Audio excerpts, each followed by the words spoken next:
Seçim yarışından çekildiğini açıklayan Amerikan Başkanı Joe Biden, Başkan Yardımcısı Kamala Harris'i aday olarak onayladığını ve desteklediğini bildirdi.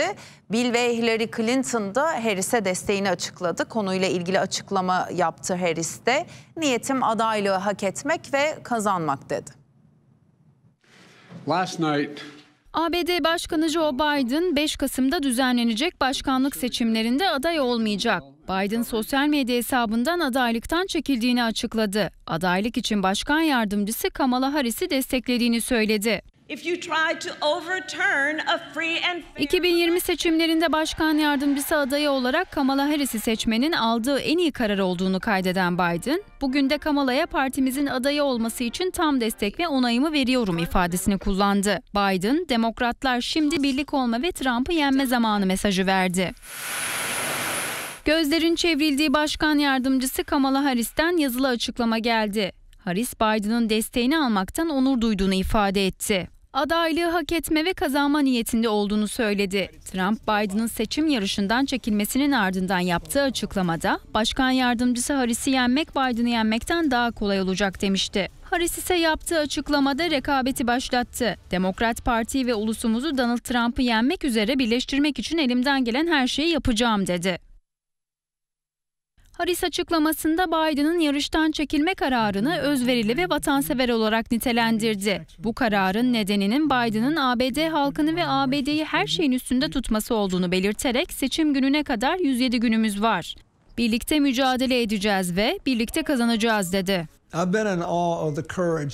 Bill Clinton'dan ABD Başkan Yardımcısı Kamala Harris'e tam destek geldi. Biden'ın seçim yarışından çekilmesiyle ilgili açıklamalarda bulunan Clinton çifti, başkanlığı döneminde çok büyük başarılar kaydettiğini belirttikleri Biden'a teşekkür etti. Cumhuriyetçilerin adayı Donald Trump'ın tekrar başkan seçilme ihtimalinin derin endişe kaynağı olduğunu ifade etti. Amerika Birleşik Devletleri Başkan Yardımcısı Kamala Harris'e tam destek verdiklerini bildirdi.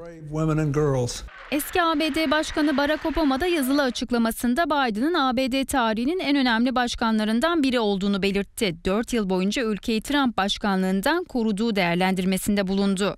Obama, Biden'ın bu seçimde de risklerin farkında olduğunu ifade etti. Açıklamasında açık şekilde Harris'in adaylığına destek vermeyen Obama, "Gelecek günlerde biraz bilinmeyen sularda yüzeceğiz ancak parti liderlerimize güvenimiz sonsuz" mesajını verdi.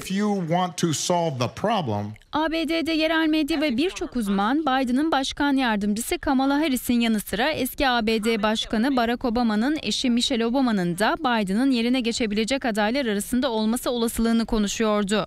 Michelle Obama birçok kez adaylık yarışına katılmayacağını belirtse de Biden'ın çekileceği bir senaryoda ismi en çok tartışılacaklar arasında yer alıyordu. Peki Biden'ın desteğini açıkladığı Kamala Harris kimdir? Harris, Hindistan'dan ABD'ye öğrenci olarak gelen biyolog bir anne ile Jamaika'dan ABD'ye öğrenci olarak gelen ekonomi profesörü siyahi bir babanın çocuğu olarak dünyaya geldi. Hukukçu olan Harris, Aralık 2019'da başkanlık adayı kampanyasını sonlandırdı ve Mart 2020'de Biden'a destek verdiğini açıkladı. 7 Kasım'da da Biden'ın seçtiği başkan yardımcısı oldu. Harris başkan yardımcılığı sürecinde ırkçılıkla ve cinsiyetçilikle mücadele etti. 19'dan fazla ülkeye seyahat eden ve 150'den fazla liderle görüşen Harris, Biden ile ekonomiye yatırım yaparak istihdamı artırmak için çalıştı. ABD başkanlığı için Demokratlar tarafından aday gösterilmesi ve 5 Kasım'daki başkanlık seçimini kazanması halinde Harris, ABD'nin ilk kadın başkan adayı olacak.